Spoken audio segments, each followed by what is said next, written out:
Now, let me give you a little simple formula for goal setting. Okay? We take 2.5 hours on the weekend for the whole 10-year plan. We don't have time for that tonight. But let me get you started with a little simple formula Mr. Schoaf gave me. And maybe this will be helpful. First of all, I've divided goals into 2 parts. First is long range. Long range goals. That's your dreams. Your dreams for the next 3, 5, 10, 20, 30, 40 years. Actually, the rest of your life. Your dreams. You've got to keep dreaming. Ronald Reagan, president, said to the joint session of Congress a few weeks ago, "The Republic is a dream.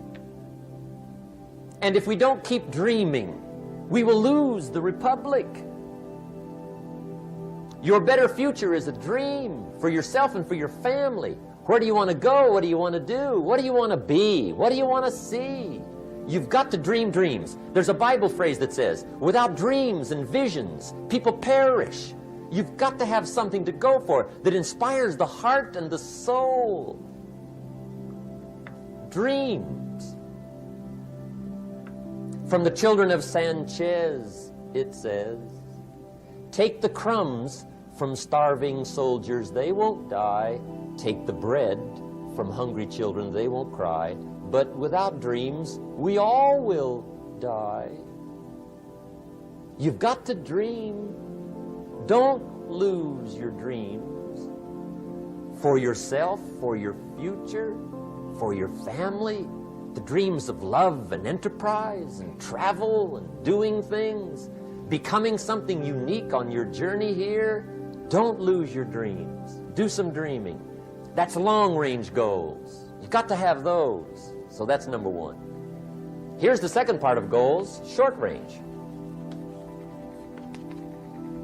Short-range goals. That's your goals for tomorrow, this week, this month, this year, the immediate future. We call these confidence builders. Because if you set up something short-range, go for it, get it, latch onto it, work hard, accomplish it. That starts building your strong feelings to go for your dreams. Now, I've divided goals into 3 categories. Here they are. Number 1 is economic. That's your goals for money, income, business, profits, production. Economics. Make sure you've got your economics well planned. Economics plays a major role in everybody's life. Economics is major, which means it ought to be meticulously well planned for tomorrow, this week, this month, this year, long range. What if you asked somebody tomorrow if you could see their meticulously well-planned list of economic goals? What would they probably say? They'd say, you some kind of a nut? You must be weird. Hey, I found out what success is. Success is doing what the failures won't do. Make sure you've got your economics well planned. It'll put you in the top 5%. One of the key little subjects we talk about on the weekend is the 7 fundamentals for wealth and happiness. And that's one of them, well-planned economics. It's a fundamental if you want to do well. Join the top 5%. Anybody in this room can join the top 5%, if you will. Okay. Now here's the second category of goals, things. Make a list of the things you want. And on my list of things, now I put everything. Little things as well as major things. Doesn't matter how small it is, it goes on my list. I used to just put major things, cars, homes. I don't do that anymore. I now load my list with everything. Everything. And the reason is, part of the fun of having a list is checking it off. That's it. Boy, at the end of the day, if you can go, got it, got it, got it, got it, got it, got it, whatever it is, right? You get into the habit. So load up your list, the things you want. Now, when you check off something major, celebrate. That's an important point to make. Celebrate your achievements. Live it up. Have a party when you reach something you've worked for a while. See, we all grow from 2 experiences. One is called the pain of losing. The other one is called the joy of winning. We need both of them. Amplify them as much as you can, which also means make losing painful. If you set up something, fooled around, didn't get it, put it on yourself. On the other side, if you did get it, congratulate yourself. Self-congratulations is a sign of maturity. Seeking congratulations is a sign of immaturity. But hey, winning and losing, see, that's what it's all about. That's the name of the game. Now, some people lead such mediocre lives, at the end of the day, they don't know whether they're winning or losing. They got no clue. Guy's just going through the day with his fingers crossed. There's a better way. Okay, here's the third category of goals: personal development. Put those goals together. Personal development goals. That's your goals to be stronger, more decisive, be a speaker, be a leader, learn a language, all kinds of skills. Okay, the whole weekend seminar was designed to improve all your skills so that you walk away more skillful. And that's what you want, the personal development skills. That's what attracts, that's what brings good things to your life, the person you become, more skillful. Now, this is quite a package to work on. Economics, things, personal development. For tomorrow, this week, this month, this year, long range. Okay, that'll get you started. Now, here's the simple formula for setting goals. It goes like this. A, work on your goals. That's step one. Work on them. And I put the word work there deliberately. Setting goals is plain hard work. I don't want to kid you. We haven't come here tonight to kid each other. It's work. I know it's work. That's why a lot of people just let it slide. It's work. Many people work hard on their job, but they don't work hard on their future. They just let that slide. And the work involved is making plans. I know most people don't. I understand that. But don't let that be you. Guy says, well, yeah, you work where I work. By the time you struggle home, it's late. You've got to eat a bite of supper, watch a little TV, get to bed. You can't sit up half the night. Plan, plan, plan. And the guy's behind.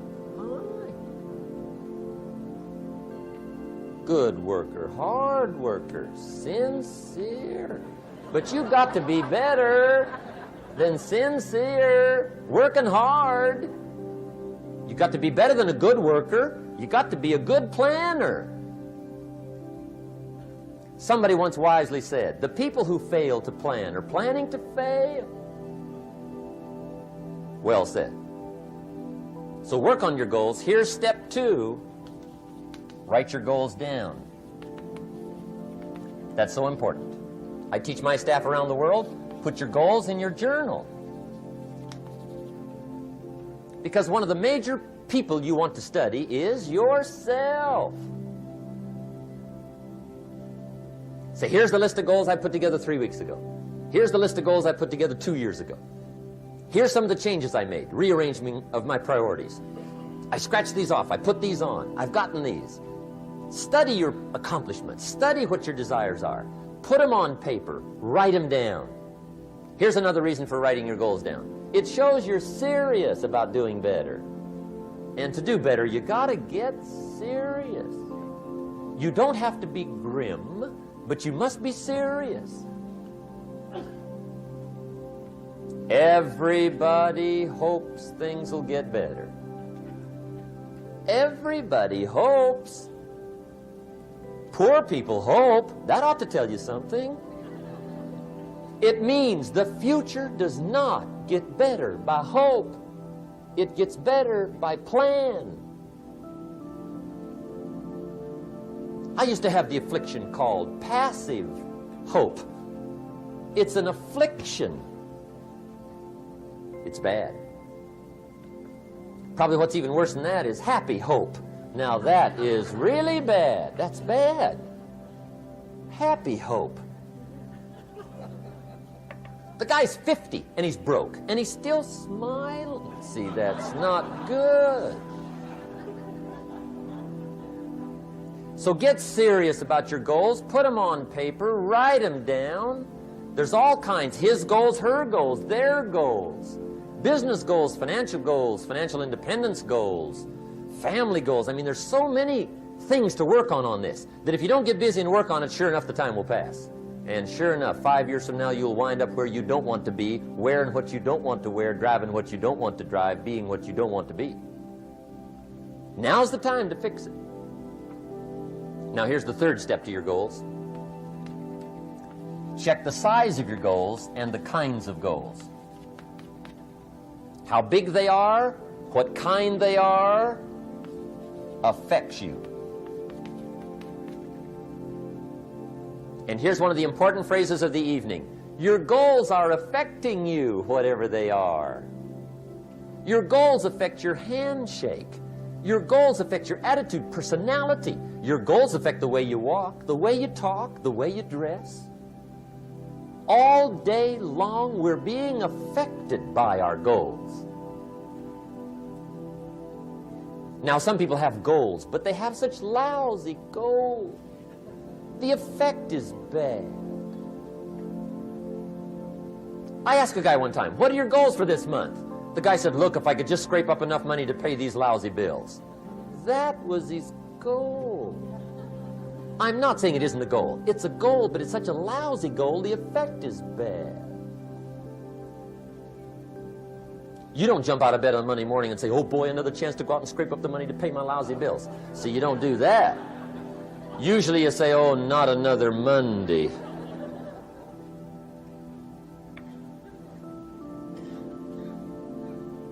And some people have so given up on life, they have joined the thank God it's Friday club. How sad. Surely those are the same people, when life is over for them, will say, thank God it's over. Let me give you a Bible philosophy that teaches how to get whatever you want. That's the title of the next set of notes. How to get whatever you want. From the Bible. Now again, I'm an amateur when it comes to the Bible. I'm not a pro. But this I can quote, and I think that'll be sufficient. How to get whatever you want. Here's what it says if you're ready. It says, ask,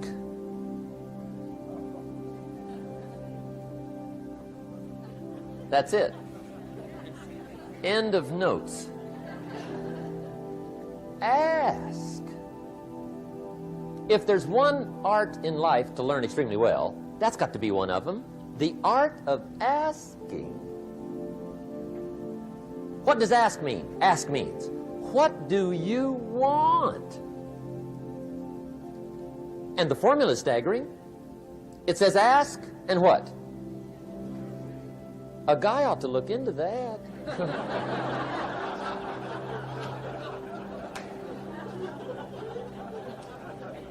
He says, yeah, but you work where I work. By the time you struggle home, it's late.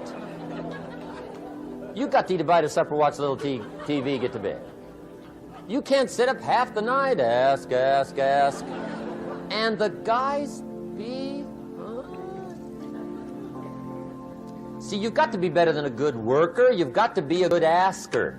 Now, let me give you 3 key points on asking and receiving. This can do it. Number 1, asking is the beginning of receiving. Asking starts a unique process, mental and emotional. I don't even know how it works. All I know is it works. It's like pushing a button and all this machinery starts working.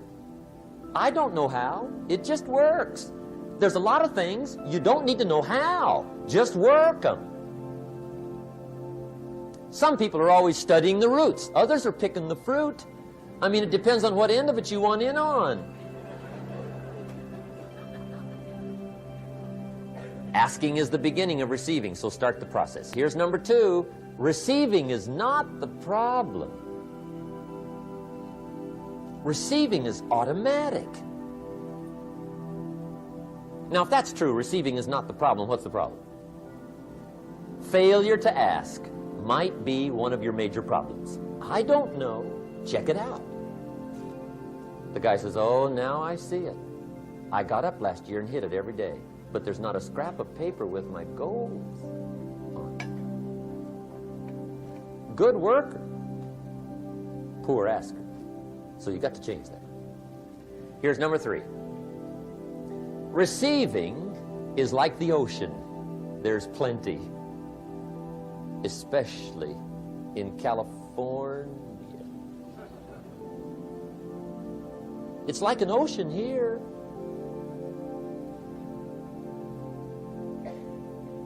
Success is not in short supply. It isn't rationed, and you stepped up to the window and it was all gone. No, no, no. It's like an ocean here. Now, if that's true, what's the problem? Well, some people go to the ocean with a teaspoon. Have you got the picture? See, what you want to do in view of the size of the ocean is trade your teaspoon for at least a bucket, and you'll look better down at the ocean. Kids won't make fun of you, right? Okay. Now, there's 2 ways to ask, and we'll wrap up goal setting. 2 ways. Here's number 1. Ask with intelligence. It didn't say ask intelligently, but I'm sure it meant that. Don't mumble. You don't get anything by mumbling. Be clear. Be specific. Intelligent asking means how wide, how high, how soon, when, what size, what color, how much. Define what you want and describe what you want. That's powerful. In the weekend seminar we teach, goals become like a magnet. They pull you that direction. And the better you describe them, the more they pull. So ask intelligently. Here's number 2. Ask with faith. That's the childish part of the equation. Believe you can get what you want like a child. Not an adult. Adults are too skeptical. So the formula really reads, make plans like an adult and believe in them like a child. And the most incredible things will happen. Just try it for 90 days. Just try it. You can always go back to the old ways. Just try it, just 90 days, 90 days. Now here's the last qualifying phrase on goal setting, as we promised to qualify everything. And it simply goes like this. Remember, you won't get everything you want. And we've already studied the reason for that. Simply, sometimes it hails on your crop and rains on your parade. It's that kind of planet. So you won't get everything you want, but if you will work this goal-setting formula, you can get plenty for wealth and happiness. Okay, that's goal setting. We use it around the world. We recommend it. Now, maybe it won't work as well for you as it has for me. I don't know. Maybe not. But what if it did? You got to try.